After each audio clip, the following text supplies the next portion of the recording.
నమస్తే మిత్రులారా, తెలంగాణ ప్రజలారా. ఈరోజు మరి నేను మీ లక్ష్మణ్ అన్నెల. ఈ దేశంలో చట్టం కొందరికి చుట్టమైంది. మరి పేద ప్రజల పట్ల మరి ఆ చట్టాలు పనికి రాకుండా పోతూ ఉన్నాయి. కారణం, ఈ దేశంలో డాక్టర్ బాబాసాహెబ్ అంబేద్కర్ బలమైన చట్టాలు రూపొందించినప్పటికీ ఆ చట్టాలు అమలు చేసే కాడ మరి ఆ రాజ్యాంగ వ్యతిరేక శక్తులు ఉంటే అది మరి రాజ్యాంగ ఫలాలు కింది వర్గాలకు అందవనేది మరి ఆ రోజే ఆ మహనీయుడు చెప్పడం జరిగింది. అందుకే ముందుగా మనం రాజ్యాంగం గురించి, భారత రాజ్యాంగం గురించి మనం తెలుసుకోవాల్సినటువంటి అవసరం ఉంది. ఈ దేశంలో పీడితులైన, దుఃఖితులైన, వంచితులైన కోట్లాది మంది ప్రజలకి విముక్తి కల్పించినటువంటి డాక్టర్ బాబాసాహెబ్ అంబేద్కర్ ఈ భారత రాజ్యాంగమే ఈ దేశ ప్రజలకి మరి విముక్తి గ్రంథము, ఈ దేశ నైతిక అధిశాసన గ్రంథం అని చెప్పడం జరిగింది. అందుకే ప్రజలారా, ప్రజాస్వామిక వాదులారా, భారత రాజ్యాంగం మన కన్నతల్లి లాంటిది. అందులో అనేక చట్టాలు మన కోసం రూపొందించబడ్డాయి.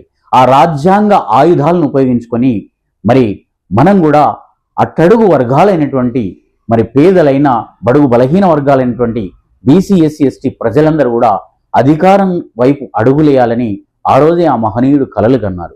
మరి వారికి ఇచ్చే ఘన నివాళి కూడా మనం అధికారంలోకి రావడమే. అందుకనే 90% ఉన్నటువంటి బీసీ, ఎస్సీ, ఎస్టీ ప్రజలు మరి 10% లేనటువంటి వాళ్ళ అగ్రకులాల వారి చేత పరిపాలింపబడతా ఉన్నాం కదా. అందుకే రాజ్యాంగం చెబుతున్నది ఏంటిది, అందులో పొందుపరిచినటువంటి అంశాలేంటి, వీటిని తెలుసుకోవాల్సినటువంటి కనీస ధర్మము మన ముందుంది. అందుకే ఈ రోజు నుంచి మన ఐ విట్నెస్ ఛానల్ ద్వారా, మన ఛానల్ ద్వారా మీకు ప్రతిరోజు రాజ్యాంగంలో ఉన్నటువంటి పీఠిక, రాజ్యాంగ పీఠిక, అట్లాగే చట్టాలు, ఆర్టికల్స్ ఏం చెప్తా ఉన్నాయి, ఫండమెంటల్ రైట్స్, ప్రాథమిక హక్కులు ఏం చెప్తా ఉన్నాయి, ఆదేశిక సూత్రాలు ఏం చెప్తా ఉన్నాయి, ఒక్కొక్క షెడ్యూల్ ఏం చెప్తా ఉంది అనేది ప్రతిరోజు మీకు ఒక చట్టాలను, భారత రాజ్యాంగం గురించి, ఈ దేశంలో కేంద్ర చట్టాలు, రాష్ట్ర చట్టాలు, అట్లాగే జిల్లా శాసన వ్యవస్థ, రాష్ట్ర శాసన వ్యవస్థ, పార్లమెంటరీ విధానం గురించి మనం మాట్లాడుకున్నాం. ప్రతిరోజు మీ ముందుకి ఒక్కొక్క కొత్త చట్టంతో మనకు అనేక చట్టాలని, కార్మిక చట్టం కావచ్చు, రైతాంగ చట్టం కావచ్చు, ఎన్నో ఉన్నాయి. వాటన్నిటి గురించి మనం తెలుసుకోవాల్సినటువంటి కనీస ధర్మం ఉంది.